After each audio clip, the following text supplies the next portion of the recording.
You're listening to the Storyy Time podcast. Thank you, Eugene Gold, for hopping on to today's podcast. We're going to talk about how to succeed as a business owner, what it takes, some tips and tactics that Eugene can give us, and everything really that matters to succeed as an entrepreneur or as a business owner. Just so you guys know who Eugene is, he mentioned this. He's still in his 30s. I wouldn't say he's a day past 25.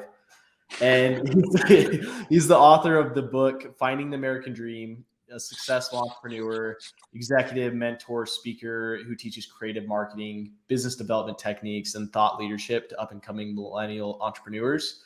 And we're really excited to have you in the studio today, Eugene. Thank you for having me.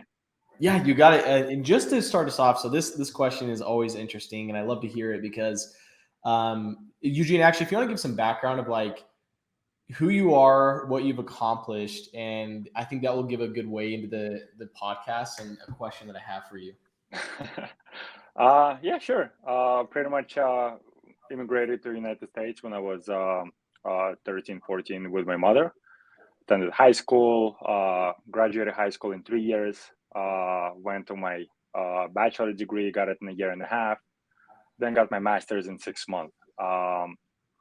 Afterwards was working 9 to 5, just like everyone else, only to realize that I'm actually making less money than when I was working in high school because the student debts kicked in and everything else, right? So I'm like, this is not the life. There has to be an alternative way. And went on Wall Street, got to know a couple of mentors at that time for myself as well. Talking about them in my book as well.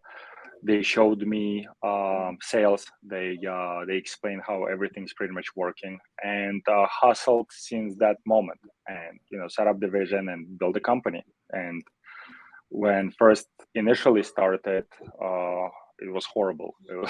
It was you wear multiple hats, right? You're a cleaning lady, you're a marketer, you're a sales rep, you are pretty much everything that you need to be, right? And in 3 years, the company grew by 4,400%. We went from 100,000 to about 6.7 million in annual revenue. Hit the entrepreneur, hit the Inc. 500 most fast-growing private companies.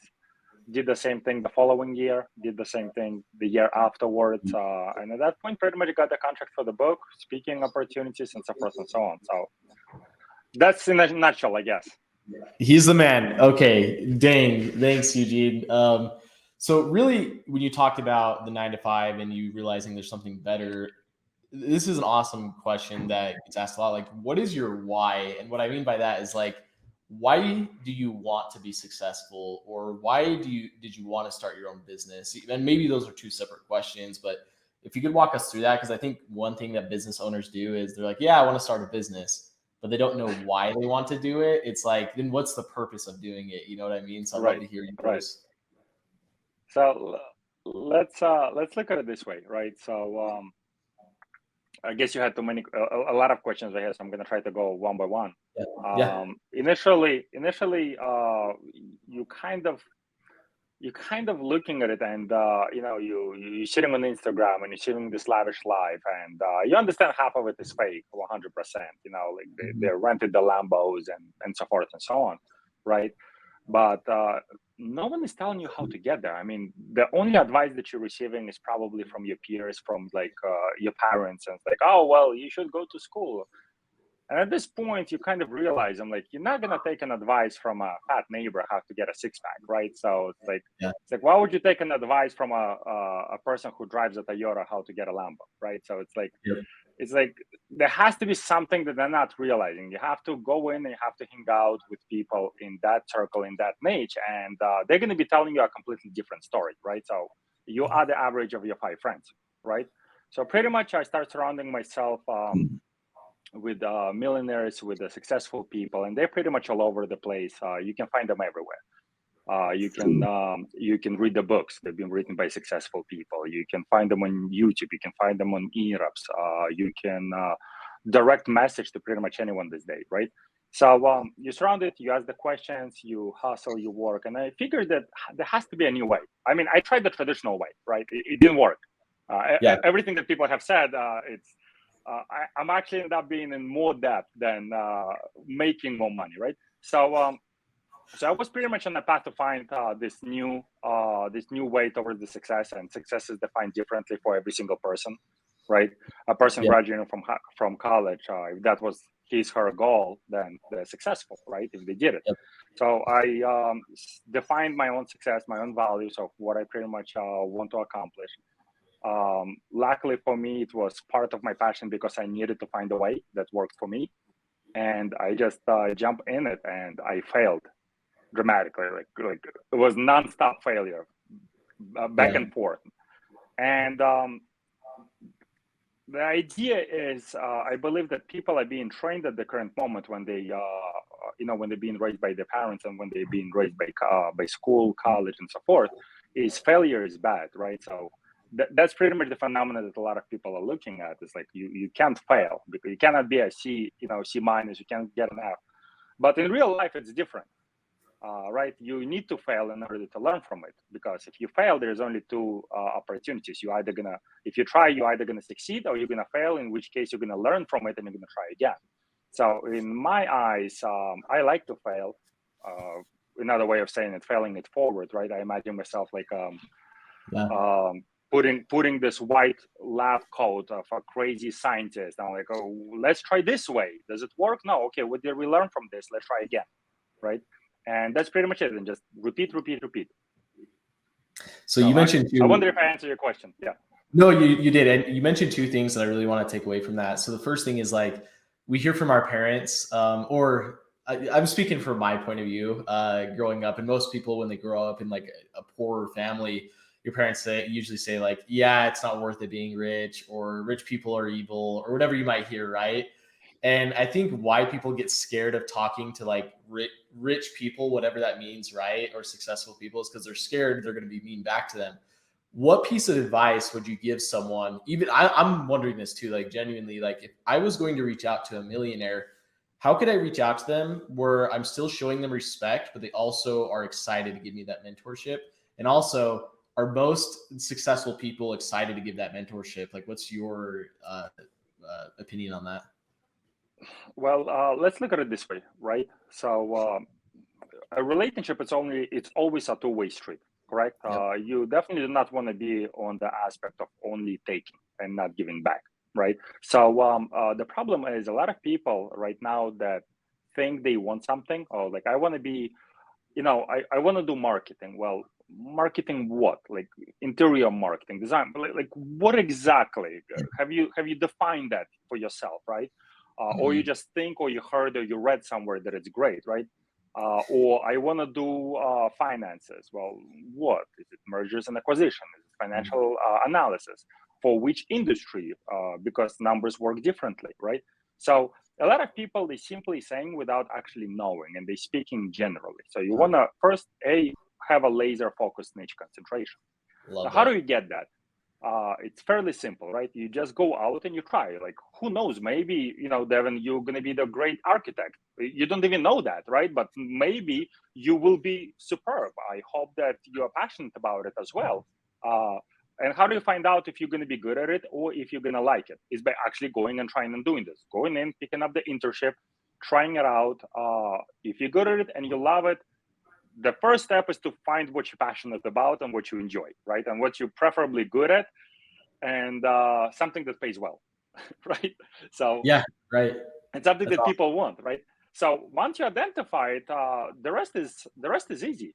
So let's say, for example, and this is an advice I always tell a lot of high school kids who approach me, say, well, you know what? How do I get this position? I'm like, look, you have two options at the current moment. You have option number one, right, is to listen to your parents and go to college and get in debt and maybe have a chance to work for some kind of company. Most likely you're going to work in McDonald's.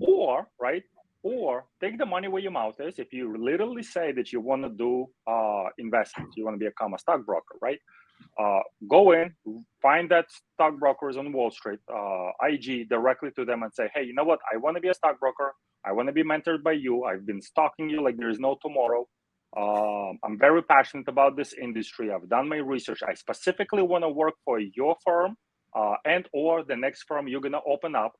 I will work for you for 4 years instead of going to college, and I will pay you $40,000 a year just so I could work for you and make you more money. Now, let's agree over here. No mentor can say no to this kind of proposal, right?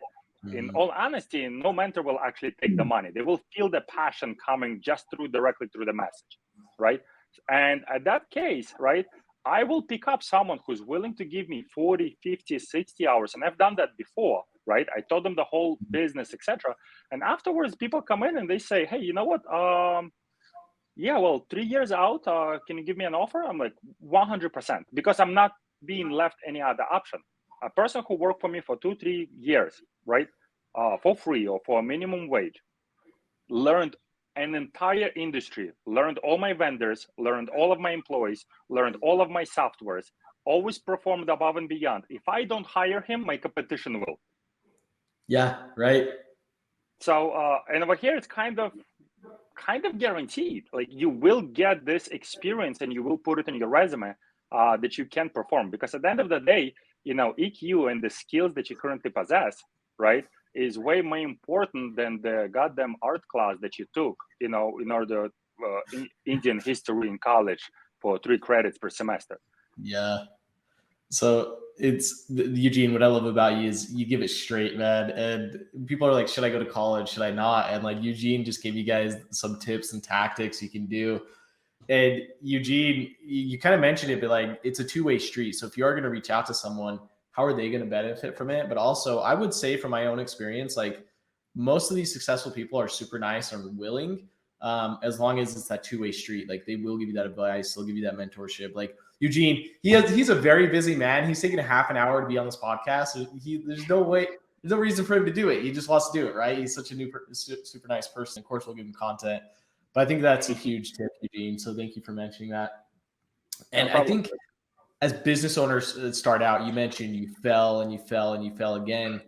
As a leader, because you own all these companies, what does it take from a leader aspect, or let's say the business owner, to make your employees feel like they can fail? Because what I see is like people say, yeah, you need to fail again. And then when one of their employees messes up, it's not the same scenario. They get mad or they get upset. How can you live that in your culture or your company where it is okay to fail as long as you're learning from it? That's a great question. That is a very great question. Look, I believe people go into 2 categories. There is leaders and there are followers, right? Plain and simple. There is nothing wrong with being a follower. Nothing wrong, right? Pick the right leader. If you want to go ahead and work for, I don't know, Boring Company, right, or Tesla, trust me, Elon Musk is not going to be there behind you supporting it. There's going to be some kind of manager who just graduated from college or something else, right, who's like, this is the numbers. And if he's not invested in your growth personally, professionally, and financially, that's not the leader you want to have. You understand? So I personally advise a lot of people to go and work for the boutique companies where it's a very small team and they all work with one another and they're all assisting. So in my case, it's hard. It's painful. I'll be honest with you. Like when I have a new person and I'm training them and I know they're gonna mess up. I know it. I look at it and I know it's about to cost me $15,000, $20,000, $40,000 mistake right in front. And I have to let them make this mistake so they would learn and they would grow from it, right? I obviously try to minimize the losses. I'm not that crazy, but at the end of the day, they have to learn from the mistakes so they will not be able to do it again, right? And you kind of let them experiment. You show them the way. It's like, this is the structure. But then again, you'll be surprised because as a leader, you usually manage multiple tasks and you cannot put 100% in one bucket, right? So you cannot always find the most optimal solution because again, you're only spending like 10 hours on this.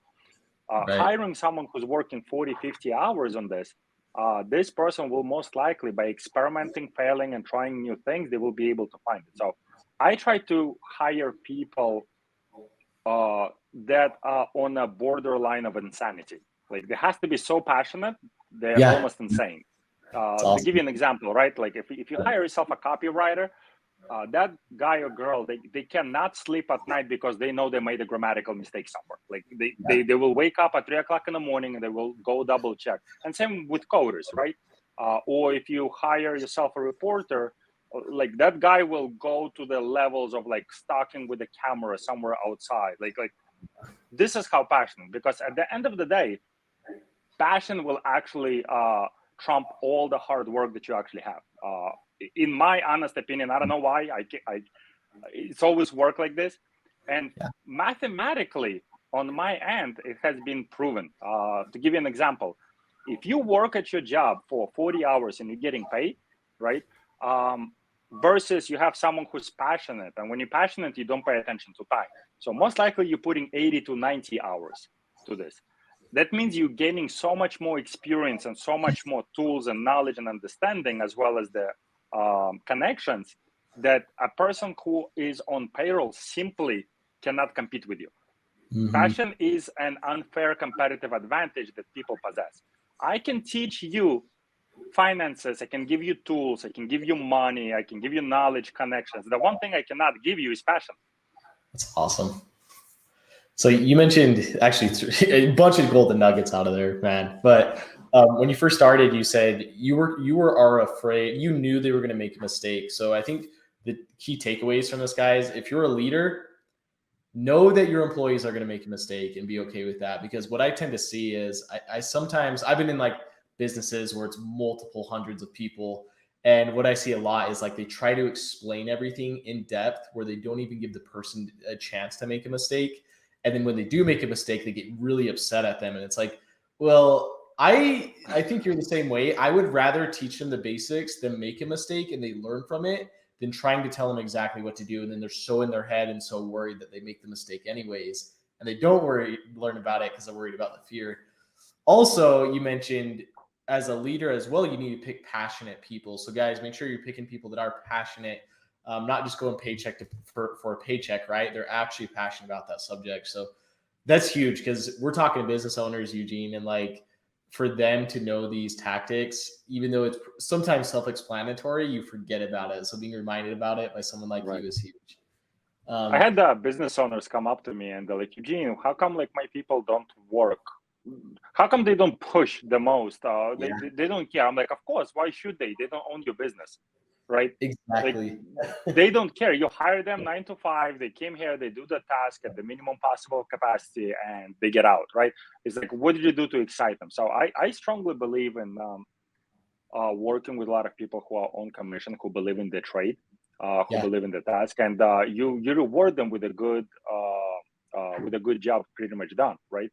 And it's definitely helped driving it when people work as a team, and when you have the back office or support who picks up and you come in and like, hey, we have no drop call ratios, and if you pick up on the first call, an entire back office gets an extra, I don't know, $2,000 bonus, and you guys can spend it somewhere else, right? So it's have some kind of commission reward that they feel part of the team, so they would want to be dedicated for this. I found that it's actually working. Get them to care for your business, right? Yep, that's awesome, man. Wow, there's so many golden nuggets that business owners can take away just from this conversation. Obviously, you made a lot of mistakes in the beginning, right? Not in a specific industry, but like as a business owner as a whole. So take all business owners in all industries, and as a business owner yourself, what are three? If you have three, what are three or a few common mistakes that a business owner will do? I want to say that first year, not year 2 and year 3, but that first year, what are those common mistakes they make? Well, I would probably say they try to do everything to the best of their abilities. And because of this, there's not enough time. I mean, don't get me wrong. When being a business owner is great, right? Being an entrepreneur is great. You get to pick any free 2 days out of the whole year that you want to relax, right? It's that's pretty much where you're sitting. But I have found out a lot of business owners either trying to do everything without allocating it, without trusting the team, right? Number 2, they are afraid to make a mistake. Like you will make it. Like, it's simply going to happen, right? And I always try to tell it to the following generation, something that I call a time money multiplier. And that actually helps out a lot of people. Pretty much, time money multiplier is you have the resource that is time that you currently possess, right? And you can exchange time for money. You can go and pick up the second job. You can exchange time for knowledge. You can pick up and read a book. You can exchange time for connections. You can meet people, right? But you cannot, very rarely you can actually get the time back, right? Right. So Yeah. whenever you're doing something, so how do I connect it? Whenever you do something, right, you have to decide whether you're going to pay with this with time or money, right? So let's say you need to build a website for yourself, right? You don't know how to do it. You can spend hours researching it, trying to put it together, buy the domain, etc. And you're gonna put, I don't know, $200 down by buying all of this stuff, maybe getting a template, and another 35 to 40 hours, right? So you just paid with time because you're trying to save it, right? Versus, and then for God's sake, it's not gonna work. Versus taking $1,000, hire yourself a specialist, right? And what you just did is you actually made more money because if you value your time more, right? How much hourly that is, right? You can take this time and put it towards something else. So if you don't have money to it, you have the time, go and pick up the second job. You got to hustle on the side as well, right? Use this money not to buy yourself an iWatch, but use this money towards the specialist in order to build it. And keep it moving. Decide, do you put time or do you put money in this? Right? And that will alleviate a lot of early on business errors, mistakes, and failures. Wow, that is awesome. And I know we're getting to a close. I want to end with this networking. So I met you through a networking event. I feel like all the sales that I've gotten through networking, and I want to hear from your approach because you're a business owner. Like, why is networking so important as a business owner or an entrepreneur? Why is that like crucial to what you do? Well, networking is important. Doesn't matter who you are, whether you're a business owner and entrepreneur, it does not matter. So I believe in my book, I'm talking about treating your life as a business. Like, how can you start a business if your life is fucked up completely, right? Like, let's agree over here, right? So who's gonna trust you to do certain things if you can't even get your life together, right? So and life is as a business to begin with, right? So you have human resources, you have your board of directors, right? You have your mother and father, you can fire them. You are the CEO. Your employees are your friends. They either help you by contributing new ideas or they steal from you by stealing your time, by dragging you to a bar, right? You want to find good employees and you want to find good advisors who giving you advices, right? You have a marketing department. That's how you dress. That's what kind of brand people have about you. Do you pick up the phone? Do you show up on time, right? You have sales department. Every time you talk to your friends, you're selling. You're selling whether you want to go to this bar or to that bar, right? So you're trying to improve that sales department. You're selling to the employees why you're the best candidate for the job and so forth, or why you deserve that raise at work, right? You have your financial department within your personal life. You allocate your time in a particular project that's going to yield you more money, better returns, right? So if you start treating your life as a business to begin with and going towards your networking, right? If I'm handling my life and I look at my HR and I need more connections in various industries, right? I will attend meetups, I will attend events, I will attend networking, I will read books, I will follow the people on YouTube, I will message, I will contact, direct message, and so forth and so on. And you know what? Just like in all sales, you better learn this quick, because just because you read one book and you send one message, your chances of closing is very little. Like, you need to do at least 100 or so, more. That's how sales works. It's just numbers games, right? So treat your life as a business, clean up your life. If you even want to understand what you're going to sacrifice. Some friends are going to have to be fired. If you can't even fire your friends, imagine firing people in the business. It's tough, man. Like, I hate it, but you have to do it, right? So before you even try to start your own business. Wow, Dick, that's awesome. Okay, thank you, Eugene, for hopping on. If you guys can find Eugene, he's on Instagram. He's at Eugene Gold Official. Also, he has a book. It's Finding the American Dream, right? Eugene, is that what it's called? That is correct.